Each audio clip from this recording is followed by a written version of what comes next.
निर्गमन अध्याय 21। फिर जो नियम तुझे उनको समझाने हैं वे ये हैं। जब तुम कोई इब्री दास मोल लो, तब वह 6 वर्ष तक सेवा करता रहे और 7वें वर्ष स्वतंत्र होकर सेंतमेंत चला जाए। यदि वह अकेला आया हो तो अकेला ही चला जाए, और यदि पत्नी सहित आया हो तो उसके साथ उसकी पत्नी भी चली जाए।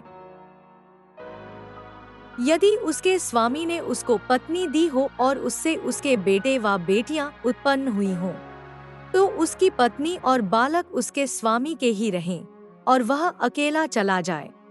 परंतु यदि वह दास दृढ़ता से कहे कि मैं अपने स्वामी और अपनी पत्नी और बालकों से प्रेम रखता हूँ, इसलिए मैं स्वतंत्र होकर न चला जाऊंगा, तो उसका स्वामी उसको परमेश्वर के पास ले चले।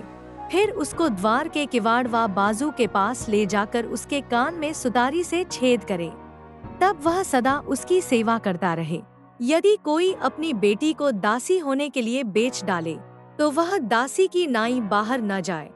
यदि उसका स्वामी उसको अपनी पत्नी बनाए और फिर उससे प्रसन्न न रहे, तो वह उसे दाम से छुड़ाई जाने दे। उसका विश्वासघात करने के बाद उसे ऊपरी लोगों के हाथ बेचने का उसको अधिकार न होगा। और यदि उसने उसे अपने बेटे को ब्याह दिया हो, तो उससे बेटी का सा व्यवहार करे। चाहे वह दूसरी पत्नी कर ले, तो भी वह उसका भोजन, वस्त्र और संगति न घटाए। और यदि वह इन 3 बातों में घटी करे, तो वह स्त्री सेंतमेंत बिना दाम चुकाए ही चली जाए। जो किसी मनुष्य को ऐसा मारे कि वह मर जाए, तो वह भी निश्चय मार डाला जाए, यदि वह उसकी घात में न बैठा हो और परमेश्वर की इच्छा ही से वह उसके हाथ में पड़ गया हो। तो ऐसे मारने वाले के भागने के निमित्त मैं एक स्थान ठहराऊंगा जहां वह भाग जाए। परंतु यदि कोई ढिठाई से किसी पर चढ़ाई करके उसे छल से घात करे, तो उसको मार डालने के लिए मेरी वेदी के पास से भी अलग ले जाना। जो अपने पिता व माता को मारे पीटे, वह निश्चय मार डाला जाए। जो किसी मनुष्य को चुराए, चाहे उसे ले जाकर बेच डाले, चाहे वह उसके पास पाया जाए, तो वह भी निश्चय मार डाला जाए। जो अपने पिता व माता को श्राप दे, वह भी निश्चय मार डाला जाए। यदि मनुष्य झगड़ते हों और एक दूसरे को पत्थर व मुक्के से ऐसा मारे कि वह मरे नहीं परंतु बिछौने पर पड़ा रहे, तो जब वह उठकर लाठी के सहारे से बाहर चलने फिरने लगे, तब वह मारने वाला निर्दोष ठहरे। उस दशा में वह उसके पड़े रहने के समय की हानि तो भर दे और उसको भला चंगा भी करा दे।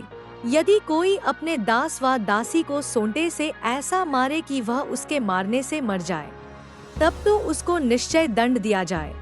परंतु यदि वह 2-1 दिन जीवित रहे, तो उसके स्वामी को दंड न दिया जाए, क्योंकि वह दास उसका धन है। यदि मनुष्य आपस में मारपीट करके किसी गभीरनी स्त्री को ऐसी चोट पहुंचाए कि उसका गर्भ गिर जाए, परंतु और कुछ हानि न हो, तो मारने वाले से उतना दंड लिया जाए जितना उस स्त्री का पति पंच की सम्मति से ठहराए। परंतु यदि उसको और कुछ हानि पहुंचे, तो प्राण की संति प्राण का, और आँख की संति आँख का, और दांत की संति दांत का, और हाथ की संति हाथ का, और पाँव की संति पाँव का, और दाग की संति दाग का, और घाव की संति घाव का, और मार की संति मार का दंड हो। जब कोई अपने दास व दासी की आँख पर ऐसा मारे कि फूट जाए, तो वह उसकी आँख की संति उसे स्वतंत्र करके जाने दे। और यदि वह अपने दास व दासी को मार के उसका दांत तोड़ डाले, तो वह उसके दांत की संति उसे स्वतंत्र करके जाने दे। यदि बैल किसी पुरुष व स्त्री को ऐसा सींग मारे कि वह मर जाए, तो वह बैल तो निश्चय पत्थरवाह करके मार डाला जाए और उसका मांस खाया न जाए, परंतु बैल का स्वामी निर्दोष ठहरे।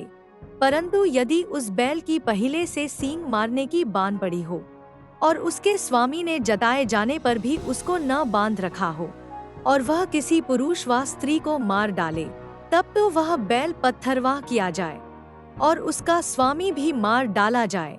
यदि उस पर छुड़ौती ठहराई जाए, तो प्राण छुड़ाने को जो कुछ उसके लिए ठहराया जाए उसे उतना ही देना पड़ेगा। चाहे बैल ने किसी बेटे को चाहे बेटी को मारा हो, तो भी इसी नियम के अनुसार उसके स्वामी के साथ व्यवहार किया जाए। यदि बैल ने किसी दास व दासी को सींग मारा हो, तो बैल का स्वामी उस दास के स्वामी को 30 शेकेल रूपा दे और वह बैल पत्थरवाह किया जाए।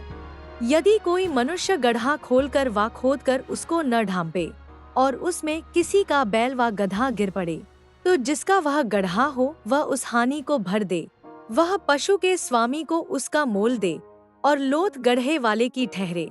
यदि किसी का बैल किसी दूसरे के बैल को ऐसी चोट लगाए कि वह मर जाए, तो वे दोनों मनुष्य जीते बैल को बेचकर उसका मोल आपस में आधा आधा बांट ले और लोथ को भी वैसा ही बांटे।